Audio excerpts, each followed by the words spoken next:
Welcome back to AOB. We've made another episode, so the first episode must have gone okay. This is the show that we drop into our podcast feed once a month, where we take you behind the scenes of a business that does over £100 million worth of property deals every single year. So if you love business, we've got you covered. If you love property, we've got you covered. And if you love both, this is probably going to be your favourite podcast. Rob, it was really great to relaunch AOB. The feedback we got on the first episode was amazing. So thank you to everybody who messaged. They really lifted us and made us want to do another one and several more, hopefully. Yeah, I'm very glad that there seems to be a demand for this show because we love chatting about our three favourite things, property, business and ourselves. So let's do it again. And let's start with the property side. So one of the real strengths for me of the property podcast is that we have insights into the market that not many other people have. Anything you read in the press will be at least second-hand. The person who wrote it won't be out there doing it. But on the podcast, we're talking about things that we have directly done, directly seen, conversations we've had with developers, agents, you name it. And we can get a bit more insidery about that on this show. So what have you been seeing in the market when you've been out there talking to developers? Because the picture that we're picking up from the media, at least, is confused, I would say. If I could use two words to help me out, I would use the two words cautiously optimistic. I feel the market, the property market, and the wider business world, which you can come on to, is cautiously optimistic right now. The year has started better than most had predicted. We ourselves did better than we'd predicted, so we do our own forecasts and we absolutely smashed it for what we expected to do in January. Our February numbers aren't out yet, but they're looking good as well. So from our personal business point of view, which is in property, that started well. Developers, and I will say they normally try and paint, a positive picture, are definitely more buoyant. And the way to assess it is more through their actions rather than what they're actually telling you. And it's the strength that they're holding their positions of negotiation right now. Now, they're not playing hardball. They still want sales. There's still deals to be done. And luckily, we're putting those deals together, which we can talk about. But people are starting to have hope for what this year could bring. And actually, Rob, from the early data, which we've talked about on the main property podcast, that seems to be the case. So it's not just the developers we're speaking to, but you look at that data, London aside, the numbers are actually pretty good. Not spectacular. It's not boom territory, but compared to what we have had, it's definitely an improvement. And therefore, you can understand why developers are feeling a little bit more confident than they have been. Yeah, I think that for all the data that I look at each week, which is a lot, is all pointing in a positive direction. But it's almost like nobody can quite believe it, and possibly in some quarters doesn't want to believe it. So the data is all telling you the same thing, but it's so counter to what everyone expected that it's like trying to find reasons in the data that actually it means something else. And it might be the case that things change. Like we've said on the podcast recently how sentiment seems kind of fragile, or has done for the last couple of years. Like one data point can suddenly change everyone's mood completely. At the moment, that's not there. At the moment, there is a clear message. And yes, like you say, it's a message of cautious optimism. It's not saying, yeah, we're going into a boom. And actually for us as a business, it's kind of better if we don't go into a boom, because we, of course, are sitting in the middle of two groups of people. We're taking properties from developers and we're bringing them to buyers. So if you've got a super strong market, great, you've got lots of enthusiastic buyers. But developers are not going to be willing to sell to us at the discount we require, because they can easily sell at any price to anyone. They can go and sell easily overseas at much higher prices. So we've been doing this, well, you've been doing it for like 12 plus years. And in that time, seen every different type of market. We've seen really hot markets, really negative markets, and everything in between. And the business has worked through all of those markets. But if we do get something in between year, then selfishly, that's probably the best we could have. It would be. But selfishly, it's good for our investors as well, because as you've said, Rob, the strength of those deals that we can put together. And we are putting them together. We previously commented on how in January we massively oversell the deals that we put to our investors. And as we speak right now, property investors are looking at a really, really good deal in Northampton. And again, we've negotiated really strongly there. I just hope that cautiously optimistic I can work with, because there's still that underlying nervousness of, will this carry on, that we can take advantage and push for those deals. And we're doing that right now. And luckily our investors are taking advantage of it.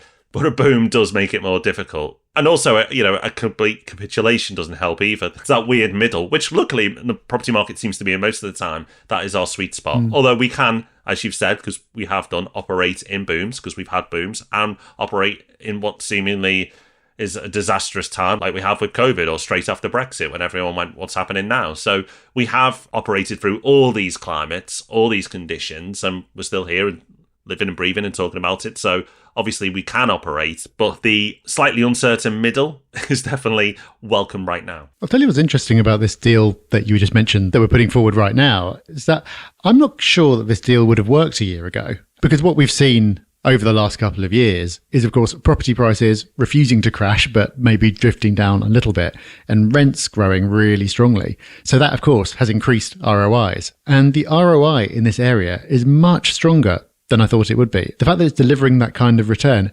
even with mortgage rates being so much higher than they were a couple of years ago, really surprised me and hadn't quite landed with me until we were looking at this particular deal. Obviously, as rents stayed pretty much static and property prices were going up, the proportion of the country where the investment case worked was getting smaller and smaller.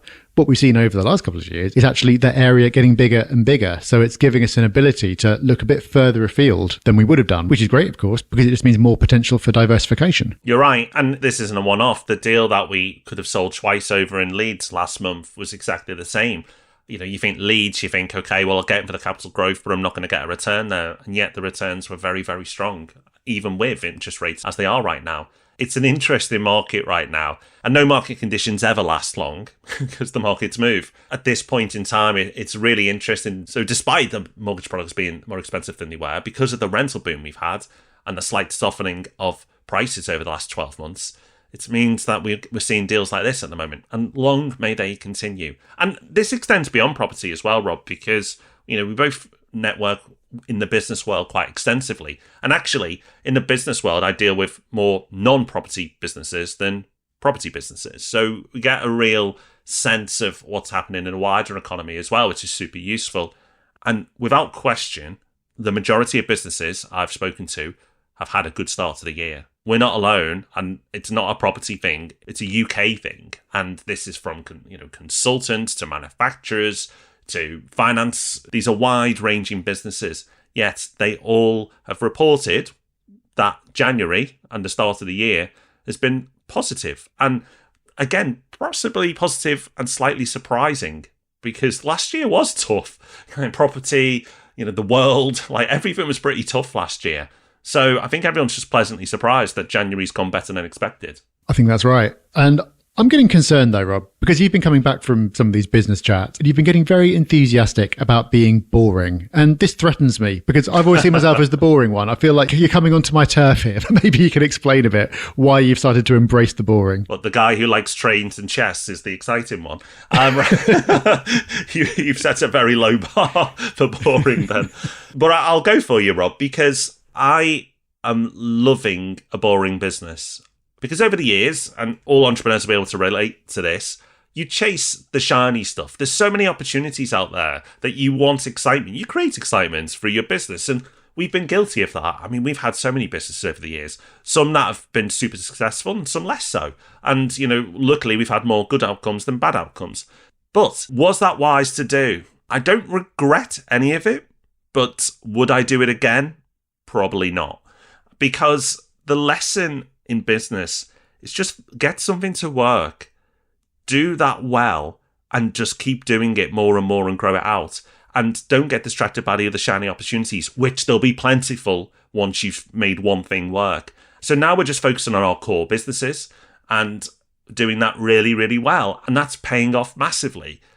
And there isn't that much excitement, but that's okay. I like the day-to-day business stuff now. Maybe because I'm getting older as well, Rob. But for me, bore me up. I want to lather myself in boredom when it comes to business. Let's just do simple things and do them well. I find excitement in the boredom. I had breakfast last summer with a guy who was ex-Israeli Special Forces, and I made sure I picked up the bill because I think he could have killed me with his little finger. But he's now transitioned from that into talking about mindset around business. And his big thing is that people try to get their business to meet their emotional needs and in a way often project their mental issues, which everyone has, onto their business. And obviously, the smaller a business is, the more obvious that's the case. If you've got 1,000-person organization, that can still be the case, but it's a bit more diffuse. But when you've got a business of 20, 30 people, that's really obvious. And his thing was just like, let the business do its thing. If you've got things you want to do, if you feel the need for excitement, if you feel the need to be the guy who jumps in and solves stuff, if whatever it is, go and do that somewhere else and just let the business run itself. And I just thought that was so true of our experience and so many other businesses I've seen as well. Yeah, guilty. I think we're all a little bit mad underneath the surface, and probably the business has been a little bit mad at times because of that as well. Luckily, I think age is a very useful thing in life, and like calming down and just being content a lot more as well. So your personality then, if that is still impacting the business, is doing it in a more calm and positive way. So yeah, I think age and wisdom and getting out the way of the business, Rob, makes a massive difference. Entrepreneurs can be incredible assets to any business, but only channeled in the right way. And listen, if you're listening to this now and this is relating to you because you've got a business, you are not alone. The amount of business owners I speak to, and because we've done this a long time now, you can see the same mistakes being repeated across multiple businesses. It's not a unique thing. It's not you being flawed. It's just the journey. Like getting deep now, Rob, isn't it? But you go on your hero's journey through life. And if you run a business long enough, you go through a hero's journey in business as well. And hopefully you can emerge as the hero in the end if you survive all the battles that you'll inevitably go through. But after that journey, you then acquire the greatest treasure, which is wisdom, and what you can use that wisdom to make better decisions. But maybe, Rob, maybe the Zuckerbergs of the world, they're just built differently and they can just get it right from the beginning.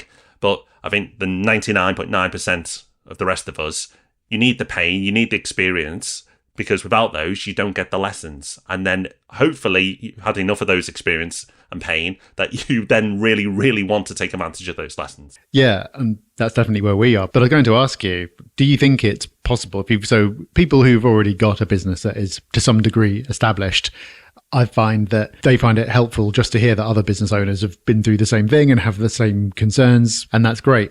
But for anyone listening who is at the early stages of their business, do you think it's possible to learn those lessons secondhand? Can you listen to us talking about this and go, oh yeah, that sounds sensible, I must do what these guys said? Or do you just have to go and learn all the lessons for yourself, make all the mistakes, because then the lessons are more visceral? Do you need to learn it yourself? I think you have to. I think you have to learn it yourself. Like, we talk about property all the time on the podcast, and there probably isn't anything we haven't talked about now because we've done it so long. All the education of how to be a property investor is there. But something we've said consistently over the years, the real learning will start when you do it. And it's the same with business. The learning happens when you do it. And you can read all the business books, you can listen to all the podcasts like this. But for 99.9% of people, I think you have to learn through your experiences. That's the human journey. That's what we do in life. We learn through our experiences. Maybe there's the odd freak who can absorb all the information and not have to go through the pain themselves. But they're a very rare breed. And I personally don't think I've met one of those people yet.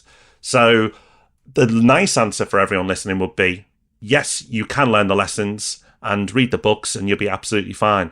But the truth is probably what I've given. But Rob, you may think differently. No, I'd like that to be the case. I don't think it's worthless to listen to other people's stories and read the books and everything else, because then I think there's a chance that when you do start falling into a trap, you recognize it more quickly. You go, oh, yeah, I'm doing this thing that I read about so-and-so did. And maybe you catch yourself earlier than you would. But I think that's the benefit rather than, I'm going to absorb all the information, learn about everyone's mistakes, and then I will execute the perfect business from the start. It just doesn't happen that way.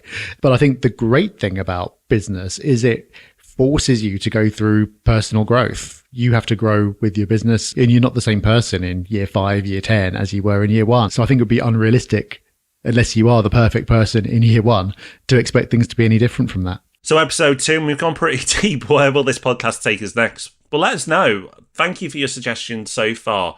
We've had requests to talk about open book management, which we mentioned last time. So we'll definitely cover that in the coming months. That's really interesting. That's made a real positive impact on our business. So we'll absolutely cover that in the coming months. But what else would you like? We're really trying to get engagement with this podcast and craft something that hopefully becomes special.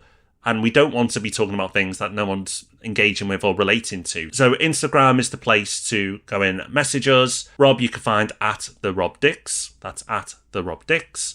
And myself, you can find me at Rob_Bence. Bence.